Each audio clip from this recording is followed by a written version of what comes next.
pour la première fois, Diams a décidé de se raconter. CIST ainsi que Démarre Salam, le documentaire de Mélanie Georgiades, plus connue sous le nom de Diams.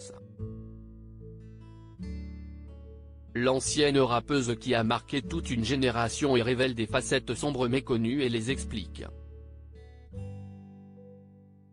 Celle qui en 2010, malgré le succès, a décidé de stopper sa carrière pour se consacrer à l'islam, y parle notamment de ses tentatives de suicide. Dévoilé à Cannes, Salam, paix en français, qui a été réalisé en collaboration avec le Média Brut, sort ce vendredi 18 novembre sur Amazon Prime Video.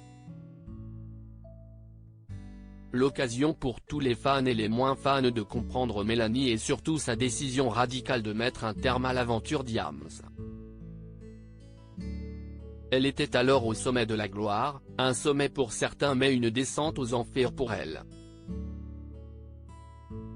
CIST ce que l'ancienne artiste raconte dans ce documentaire sobre et intimiste.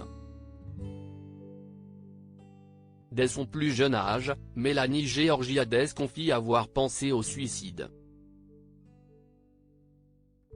La jeune adolescente avoue alors avoir trouvé dans l'écriture une forme d'exutoire, de défouloir, selon ses confidences face caméra. Elle y livre toutes ses souffrances, et voit alors rapidement le rap comme une raison de vivre. L'amour du public donne un sens à sa vie. Mais CIST malheureusement encore dans la souffrance que Diams va puiser son inspiration. L'écriture est donc très douloureuse pour elle.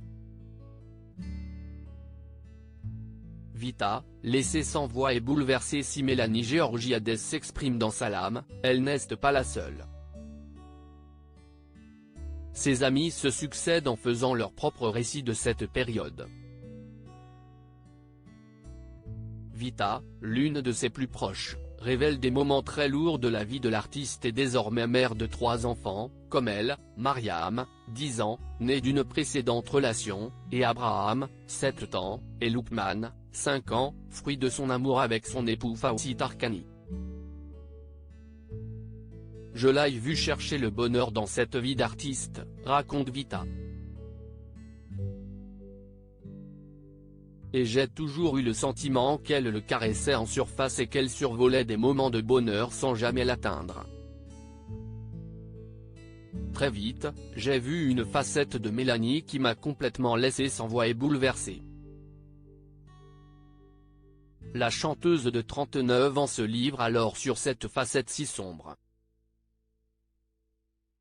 De Diams, j'ai fait toute une tournée avec elle et je la vois passer de moments d'euphorie à des moments de grande tristesse, sans comprendre pourquoi elle vit ça. Je me souviens, elle sort de scène, un concert incroyable, et je la retrouve toute seule, dans un vestiaire, en larmes. Vita avoue s'être sentie totalement impuissante.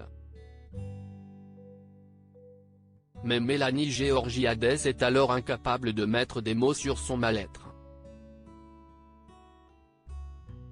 Des confidences choquent. Nicole Chelus, son ancienne manageuse, se souvient alors du jour où elle découvre ce côté sombre de Diams. Les 2 femmes déjeunent ensemble avec d'autres gens, se souvient-elle pour Salam. L'interprète de la boulette va lever sa manche et fait exprès de montrer ses bras couverts de trucs horribles.